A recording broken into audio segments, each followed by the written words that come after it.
C'est une nouvelle keynote qui vient de se rajouter au programme, qui est sur la thématique de fédérer un écosystème, et notamment avec la démarche calédonienne en Indo-Pacifique. Là, on va faire une espèce de petite table ronde avec plusieurs intervenants. On va retrouver l'amiral Laurent Becler, qui est le directeur du service de soutien de la flotte à Toulon. On va retrouver le capitaine de frégate Philippe Clade, qui est le directeur du service de soutien de la flotte à Nouméa.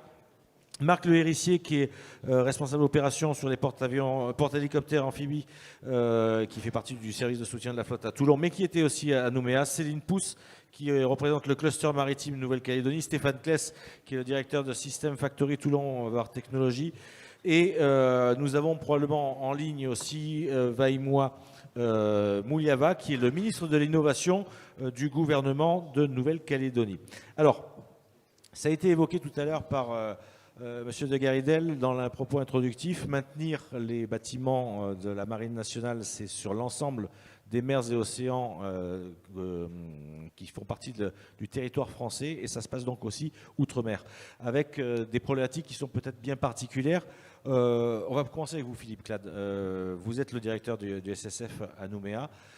Oui, donc problématiques de maintenance qui sont spécifiques quand on est loin, finalement, de la métropole.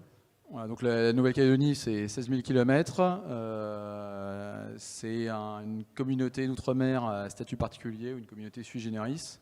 Normalement, il y a l'État français et le gouvernement de Calédonie, qui fait qu'il y a des compétences partagées, et donc, enfin, des compétences réparties entre l'État français et le gouvernement de Calédonie. Alors, plus concrètement, il y a un régime douanier spécifique, une politique de commerce extérieur qui est gérée par le gouvernement de Calédonie, et des réglementations de code du travail, de l'environnement qui sont propres à ce territoire et qui représentent autant d'enjeux pour le tissu industriel local et pour le MCO naval et donc pour le SSF, donc le service de soutien de la flotte, donc une antenne de 12 personnes rapidement qui entretient les bateaux de la marine et les moyens nautiques des trois armées sur le territoire. Donc on travaille en s'appuyant sur des marchés nationaux, donc des contrats nationaux avec des sous-traitants locaux, et aussi avec des contrats locaux. Et donc effectivement, ce tissu industriel, historiquement, il est très lié à l'industrie de la mine et à la filière du nickel. Alors je vais pas développer parce que c'est plus le domaine du cluster maritime. Et ça présente autant d'opportunités que de faiblesses. Il y a de grandes compétences dans pas mal de domaines, la chaudronnerie, l'hydraulique, la mécanique générale, la mécanique de précision. Mais il y a aussi des faiblesses parce que, à cause en termes de compétences dans les armes équipements, dans l'électronique, dans l'automatisme, et également en termes de quantité. Alors que, comme c'est très ancré sur la filière nickel, les industriels ne sont pas forcément très nombreux à travailler dans le domaine naval ou à avoir une activité duale. Donc ça, c'est les spécificités. L'éloignement fait aussi que, en ouverture sur l'extérieur et en marché, la quantité n'est pas forcément suffisante pour avoir beaucoup d'infrastructures. Et donc là, notamment dans le MCO naval, il y a une particularité, c'est qu'on n'a pas de moyens de mise au sec pour faire des carénages de bâtiments, de navires, de plus de 1000 tonnes. Donc, voilà. Donc là, par exemple, on a désarmé la marine a désarmé des vieux patrouilleurs de 400, enfin les P400, et les remplaçants font plus de 1000 tonnes. Donc on va être obligé de délocaliser cette maintenance à l'extérieur. Donc c'est une affaire à la fois dans le domaine de la maintenance aérienne, c'est une affaire de structure, enfin de spécificité du territoire, d'éloignement, parce qu'il faut globalement pour apporter une pièce de métropole, il faut 15 jours avec les douanes, le transport, etc. minimum. Et aussi de structuration des filières dans le domaine de la maintenance navale. Et ça, c'est plus, je pense, le sujet et la compétence du cluster maritime que d'en parler. Marc Le Hérissier, vous êtes en poste à Toulon maintenant, mais vous avez été à Nouméa, donc vous connaissez parfaitement le sujet. Par rapport à ce que vient de dire Philippe Clade, des précisions, des expériences, du retour d'expérience justement? J'entends en tout cas ce que j'ai vécu il y a quelques années. Donc c'est pas effectivement une surprise, et je pense que les vraies difficultés sont celles-là, c'est réussir à avoir des infrastructures d'abord pour pouvoir accueillir des navires pour nous, infrastructures pour accueillir le navire, mais aussi pour l'alimenter, pouvoir simplement mettre une grue, parfois c'est pas très simple en fonction du navire. Les moyens, alors ça c'est des moyens on va dire classiques, les moyens qu'on a évoqués qui sont de mettre au sec un navire, très compliqué, très compliqué parce que ce sont des moyens lourds, et puis pour lesquels il faut avoir une quantité suffisante de navires à entretenir pour pouvoir on va dire, les rentabiliser. Donc ça, c'est une vraie difficulté, et c'est vrai que les navires, on les a vus partir, moi personnellement, à Singapour, en Australie, en Nouvelle-Zélande aujourd'hui. Donc effectivement, ce sont des données compliquées à gérer. Alors je les ai vues à l'époque, mais je les vis encore aujourd'hui en étant sur Toulon, puisque je m'occupe de porte-hélicoptères qui, de temps en temps, comme le Dixmude l'année dernière, est passé à Nouméa, et on retrouve les mêmes difficultés, encore une fois, c'est réussir à accueillir le navire et potentiellement à faire des travaux. Et bon, ce qui a été dit est exactement ce qu'on vivait déjà à l'époque. On a des compétences sur le territoire qui sont très bonnes, d'ailleurs sur beaucoup d'activités, mais sur quelques activités, on pourrait parler de l'automatisme, on pourrait parler du contrôle-commande, effectivement, on retrouve ces mêmes difficultés, en tout cas à pouvoir rapidement trouver les compétences. C'est pas forcément une difficulté, c'est pas forcément, on va dire, impossible à réaliser. On n'a pas toujours non plus les compétences sur Toulon pour intervenir sur nos navires, elles peuvent être ailleurs. Ce qu'il faut par contre, c'est pouvoir compter dessus et avoir les filières pour pouvoir les faire venir au bon endroit au bon moment. D'où la logique d'écosystème, effectivement, qui est au cœur de cet échange. Philippe Clade, vous vouliez rajouter quelque chose sur ce? Amiral Béclair, donc vous connaissez les deux territoires pour y être allé. Vous connaissez bien Toulon, vous connaissez bien la Nouvelle-Calédonie. Est-ce que vous pensez que l'écosystème toulonnais, là, dont l'illustration est en partie au travers du 2MF, mais pas que, qui s'est spécialisé pour répondre à ces nouveaux enjeux technologiques, est-ce que c'est quelque chose qui est calcable, duplicable au niveau du territoire de la Nouvelle-Calédonie? Alors oui et non. Et d'abord deux messages. La Calédonie, c'est super, allez-y. Voilà. C'est pas parce que c'est un territoire sui generis, c'est non seulement un très beau pays, mais c'est un très beau pays avec de l'industrie, avec des compétences, avec de l'expertise. C'est dans le Pacifique, voilà, ça vaut le coup d'être vécu. Donc si des PME se disent oh là là c'est loin, c'est compliqué, etc., je veux dire, ça écartez-le, ça vaut le coup d'être tenté. Qu'est-ce qu'on peut faire en Nouvelle-Calédonie du MCO naval? Oui, parce qu'en fait c'est assez peu développé. Moi je reprends une anecdote. Quand j'étais commandant de la base navale de Nouméa, j'avais de très vieux bateaux. J'avais des P400 qui avaient 40 ans d'âge. J'avais une frégate de surveillance, c'est un peu moins vieux, mais c'est des vieux bateaux. C'est des bateaux qui sont très, très, très classiques dans leur conception. Et donc, l'écosystème local qui tourne beaucoup autour de la mine, de l'industrie du nickel, était bien adapté pour le MCO naval. Et puis, j'ai vu arriver un premier bateau moderne, le d'Entrecasteaux. Il est arrivé, alors on lui a fait la fête, et puis après, le deuxième jour, impossible de démarrer ses moteurs. Voilà. Et pour démarrer ses moteurs, il fallait une mallette qu'on n'avait pas. Voilà. Et donc là, la Calédonie, c'est loin. Et donc la mallette, on l'a eu au bout de 15 jours. Voilà. Et ensuite, une fois qu'on a la mallette, il faut encore trouver le technicien qui comprend ce que répond la mallette et ce qui se fait. Et en fait, nos bateaux modernes qui sont très automatisés, avec beaucoup de contrôle-commande, avec beaucoup de lignes de code, avec parfois la nécessité d'avoir des bureaux d'études qui déverminent, etc. Ça, je ne l'ai pas retrouvé en Nouvelle-Calédonie. Alors bon, moi, ça fait longtemps, c'était 2015-2017, donc ça a peut-être progressé. Mais en fait, cette transition, où aujourd'hui, localement à Toulon, on est accompagné par des tas de PME dans ces domaines-là, je pense qu'il y a de la place en Nouvelle-Calédonie pour y aller. Alors, côté marine, je ne sais pas si ça assure un socle suffisant d'activité. On va avoir bientôt que des bateaux neufs là-bas. Donc, il y a le d'Entrecasteaux qui est arrivé. Il va y avoir deux patrouilleurs, ce qu'on appelle outre-mer, qui sont extrêmement modernes. Il y aura une nouvelle frégate de surveillance dans une dizaine d'années. Donc, il y a un petit peu de socle de MCO naval. Je sais que le cluster maritime, je ne parlais pas à sa place, essaye de pousser l'activité. Le principal défaut, il est dans l'infrastructure. On n'a pas de cale sèche, on n'a pas de dry dock. En revanche, même pour de l'entretien à flot, il y a des choses à faire sur ces bateaux qui sont très modernes. Et là, pour le coup, l'industrie de la mine et du nickel, n'ayant pas encore fait sa transition dans ces domaines-là, n'aide pas, entre guillemets. Donc il y a de la place. Et je le redis, tenter l'aventure, ça vaut le coup. Le message est encourageant. En tout cas, Céline Pousse, donc cluster maritime de Nouvelle-Calédonie. La situation qu'on vient d'évoquer, est-ce que vous pouvez peut-être nous apporter d'autres précisions? Parce que c'est vrai que c'est loin, on ne sait pas forcément ce qui s'y passe.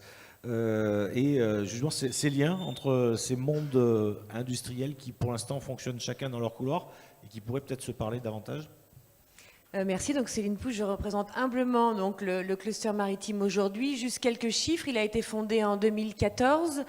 Il représente aujourd'hui plus d'une centaine d'entités, des entités publiques, privés et ils représentent, ça c'est important, une trentaine de secteurs d'activité, donc du transport maritime, les infrastructures, l'aquaculture, la pêche, les biotechnologies marines, la surveillance environnementale et bien évidemment donc la construction et la maintenance navale. Les missions du cluster en Nouvelle-Calédonie, elles sont assez claires et on a un fil conducteur effectivement qu'on suit depuis 10 années maintenant. Donc on commence quand même à récolter les fruits d'un travail de longue haleine. Donc c'est bien évidemment identifier les enjeux maritimes à l'échelle du territoire, les projets porteurs, structurer aussi son écosystème. Ça c'est extrêmement important. Énormément d'actions sont également engagées justement pour faire le lien entre les besoins du marché, on va dire les besoins économiques et aussi les leviers qu'on peut avoir sur le territoire en termes de formation. Et tout ça, ça s'inscrit, c'est ce que je disais, on commence à récolter les fruits du travail dans une logique collaborative, de synergie. Le cluster maritime est d'un des premiers clusters professionnels qui s'est monté en Calédonie. Donc ça, c'est important. Et on axe ces collaborations pour le développement de notre pays, mais vraiment dans une dynamique régionale. Aujourd'hui, on parle beaucoup de l'axe Indo-Pacifique et on ne peut pas déconnecter effectivement les contraintes qu'on subit, les leviers qu'on tend à développer effectivement avec notre périmètre régional. Là où je vous rejoins tout à fait, c'est qu'effectivement, c'est impératif et on en a les moyens de capitaliser sur les compétences qui existent. La Nouvelle-Calédonie, le 4e producteur mondial de nickel. Donc là, je vous rejoins tout à fait. Les compétences, elles existent. Et aujourd'hui, effectivement, grâce à ces clusters et à ces écosystèmes, on tend à mettre des liens, à travailler aux interfaces. Et on va en parler, j'imagine, tout de suite avec Stéphane. L'intérêt aussi, effectivement, une fois qu'on a dit ça, qu'est-ce qu'on fait pour aller plus loin avec System Factory, justement, pour améliorer cet écosystème, développer encore, aller plus loin. Exactement, puisqu'aujourd'hui, comme je disais, il y a des compétences, elles sont identifiées, il y a un besoin qui existe. Quand on parle de maintenance navale, effectivement, c'est à grand regret qu'on voit les bateaux sortir du pays. Et donc, effectivement, là, en termes de ratio, coût, performance, aussi environnementale, il y a énormément de leviers. Et l'objectif, effectivement, de cette convention, on est très fiers, c'est de mettre en réseau, effectivement, nos entreprises au sein de nos clusters et de pouvoir nous positionner, finalement, notamment sur des appels à projets, des cahiers des charges, où les Calédoniens, effectivement, peuvent répondre, mais pas toujours en totalité, à l'ensemble des compétences qui sont exigées. Et là, l'idée, effectivement, c'est d'aller chercher des synergies. Stéphane Claes, donc directeur de System Factory, cette convention, c'est la deuxième, en fait, très concrètement. Oui, merci Bernard. Effectivement, l'aventure a commencé avec un membre du gouvernement de Nouvelle-Calédonie, le ministre de l'Innovation, qui doit nous suivre en ligne normalement. Si, on ne voit pas la vidéo. Tu ne vois pas le bureau ? Peut-être, il faut que je lui avais dit 13h, donc on est un petit peu en avance. Voilà, donc avec Monsieur Vaimua Muliavia, qui est le ministre de l'Innovation, et avec lequel on a échangé il y a quelques mois. On le voit. Voilà, je vais lui passer la parole dans quelques minutes. Voilà, donc on a décidé ensemble de signer une première convention avec le gouvernement de Nouvelle-Calédonie. Donc cette convention a été signée au mois de janvier, avec pour objectif de lier nos territoires. Donc je laisserai la parole au ministre pour qu'il puisse nous parler de cette convention. Et je dirais que la première conséquence de cette convention avec le gouvernement, c'est la signature de cette nouvelle convention avec le cluster, puisque il faut derrière décliner de manière opérationnelle les actions qui sont décidées avec le gouvernement. Et donc l'action principale est effectivement de lier nos deux écosystèmes pour trouver au moins déjà sur le domaine de la maintenance navale les pistes de développement conjoint qui amèneront des PME du territoire toulonnais à pouvoir s'exporter, comme le dit l'amiral si bien. Allez voir ce pays magnifique et probablement que vous n'aurez pas envie de revenir. Donc allez-y, regardez et voyez ce que vous pouvez développer là-bas, parce qu'il y a du travail, il y a des choses incroyables à faire, mais il y a aussi un écosystème qui est déjà existant et qui a parfois d'excellentes compétences.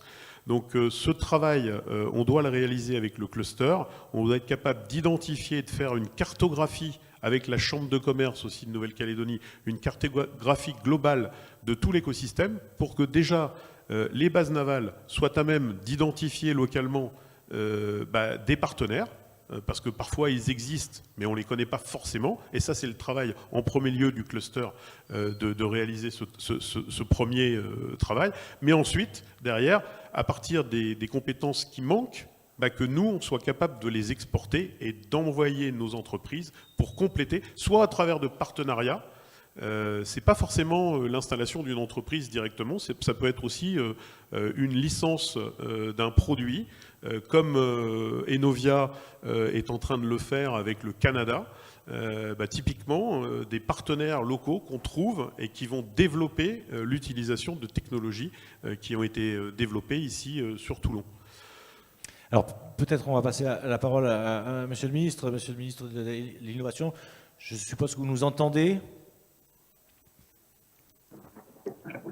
Oui, très bien.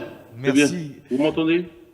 Voilà, oui, on vous entend parfaitement. Et donc, on vient de faire le tour de table avec nos intervenants ici depuis Toulon. Donc, on parlait de cette deuxième convention. Comment vous la voyez, vous, et quelles perspectives vous souhaitez donner à cette convention, Monsieur le ministre?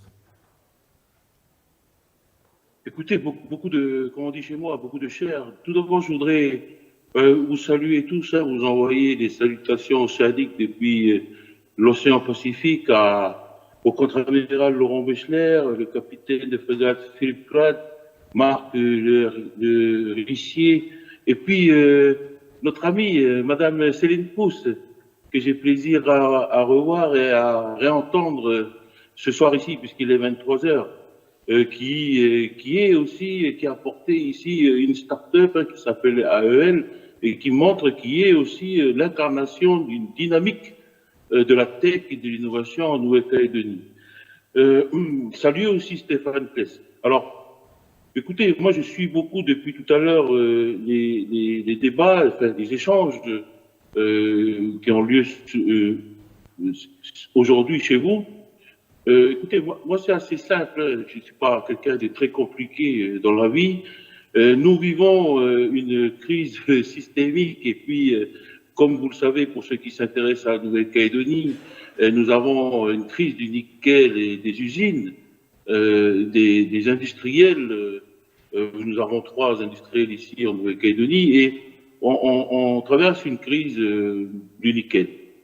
Ce qui me fait dire, et je crois qu'il n'y a pas besoin de sortir d'une grande école pour comprendre que nous avons loupé peut-être un moment où il fallait qu'on se diversifie et qu'on oriente toute cette technologie, comme l'a dit Madame Pousse.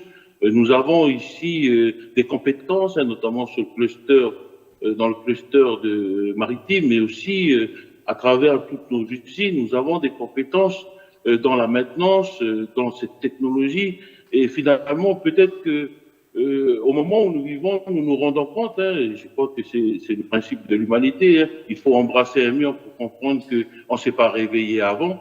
Et tout simplement, la convention que nous avons signée avec System Factory et plus généralement l'agence TVT, c'est que je regarde avec beaucoup d'intérêt ce qui se fait à Toulon. Pourquoi? Parce que Toulon est tourné vers la mer et nous sommes aussi tournés vers la mer. Alors, j'ai aussi une petite affection et une admiration pour le RCT, le rugby, etc. Et ici aussi, nous sommes un peuple du conflit et de gentlemen autour d'un terrain. Et quelque part, j'ai envie de vous dire que mon ambition à travers cette convention avec l'agence TVT, c'est finalement se réseauter et puis aborder un peu ce qu'a évoqué le contre-amiral, cette transition vers un océan des possibles qu'offre le maritime.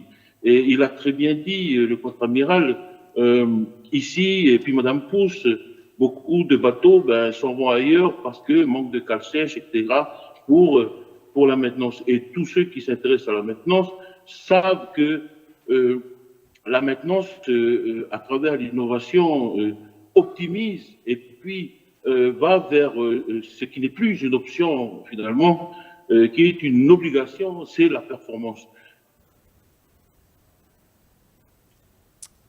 En termes de performance, là, on a un problème de réseau, mais ça va se résoudre probablement. Stéphane Kless, donc effectivement, il y a une convergence finalement avec des problématiques communes. Cette ouverture vers la mer, ce lien aujourd'hui se fait naturellement. Alors, pas seulement. Voilà, on parlait de formation. Éric Joffre de l'Université de Toulon, avec Frédéric Guinton, ont déjà commencé à regarder côté Université de Nouméa quelles étaient les formations qui étaient en place là-bas. Et puis finalement, ils se sont rendus compte que nos formations BUT en technologie, en technicien de maintenance, n'existent pas en Nouvelle-Calédonie. Et probablement que ce type avec toutes les contraintes de marché, avec toutes les contraintes de marché et d'isolement que nous vivons, la force du réseau enlève toutes ces barrières. Donc, moi, je félicite le cluster maritime qui a su se saisir tout de suite de l'opportunité du passage du directeur de System Factory ici, à l'occasion d'un appel d'offres lancé par la Nouvelle-Calédonie pour la surveillance des îles de Chesterfield. Ils m'entendent ou pas? Oui, on vous entend, absolument. Bon.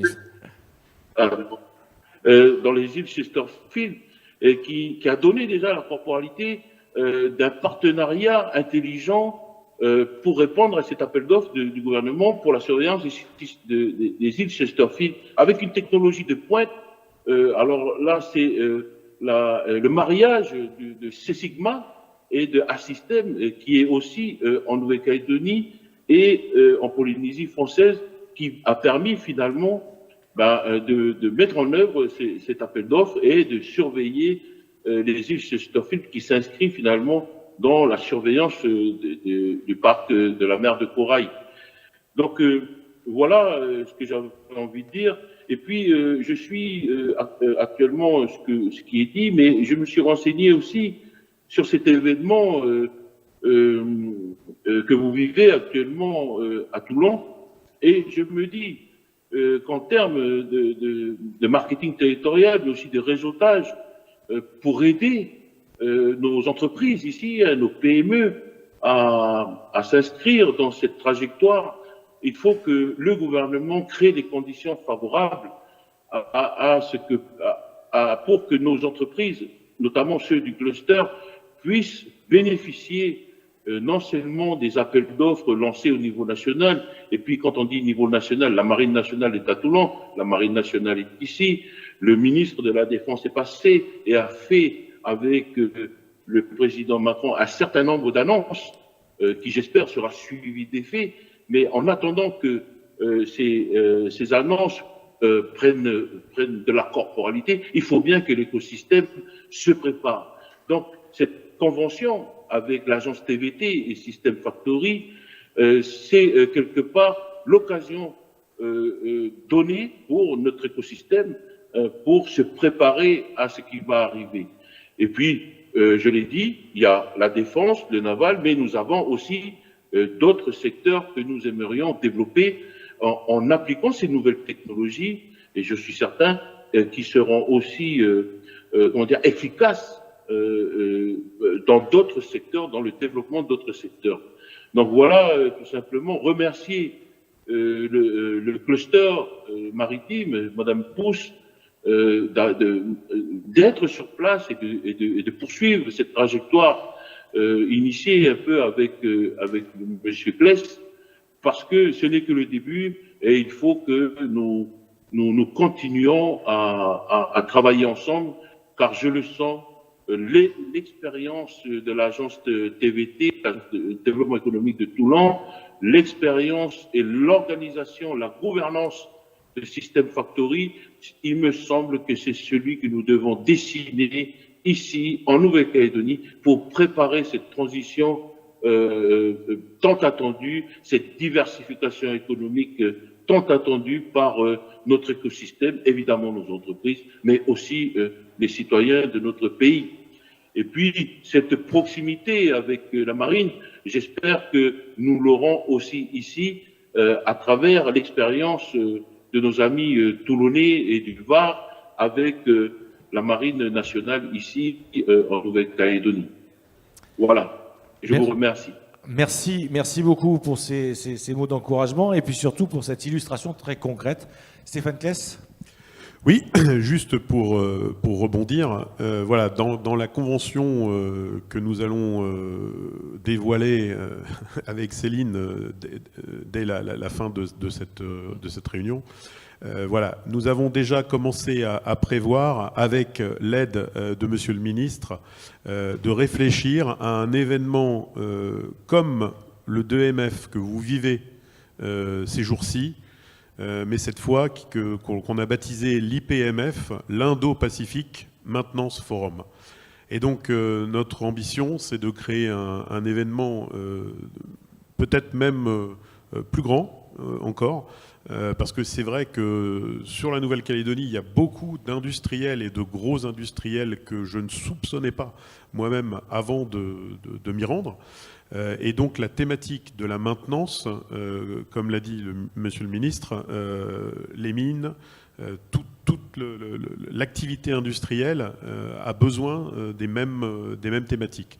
Donc avoir un événement du même type fait sens, en invitant cette fois à la fois toute la communauté du Pacifique Sud, où eh bien, la Nouvelle-Calédonie est représentée par Monsieur le Ministre. Donc toute la communauté du Pacifique Sud, c'est les Fidji, c'est les Vanuatu, c'est la Mélanésie, c'est la Nouvelle-Zélande, c'est l'Australie.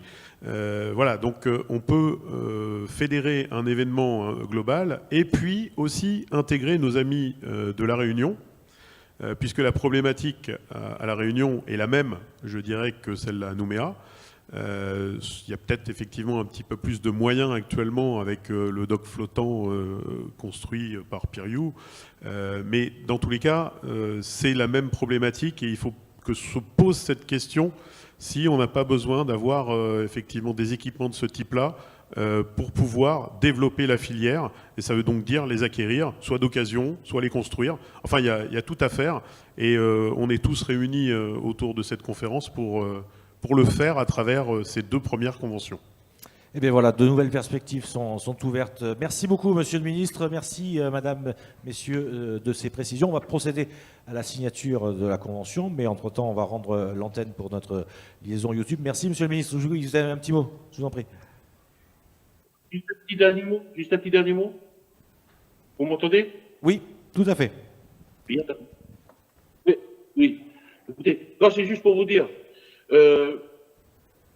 Oui, nous allons réfléchir à monter le même événement. Juste vous rappeler que peut-être un même événement dans le même esprit que les French Tech Days Outre-mer, vous voyez, qui a eu lieu à La Réunion l'an dernier et qui vont se tenir ici en Nouvelle-Calédonie très prochainement. Donc, je me suis rapproché de la Direction Générale des Outre-mer pour discuter de l'opportunité de nous aider à monter cet événement que vous vivez depuis des années maintenant à Toulon, pour le faire émerger en Nouvelle-Calédonie et qui rayonne un peu autour du Pacifique. Donc, vous dire juste que je suis en ligne avec les propos de Monsieur Kless et puis aussi avec notre cluster maritime. Et je vous remercie encore et je vous souhaite une très bonne journée et je vous envoie les rayons de soleil et la chaleur de l'Océanie. Merci, Monsieur le Ministre. Merci à toutes et à tous de nous avoir suivis pour cette première matinée au 2MF 2024. On se retrouve demain matin pour une autre séquence d'audition, de table ronde et de retour d'expérience. Bonne fin de journée à toutes et à tous. Au revoir.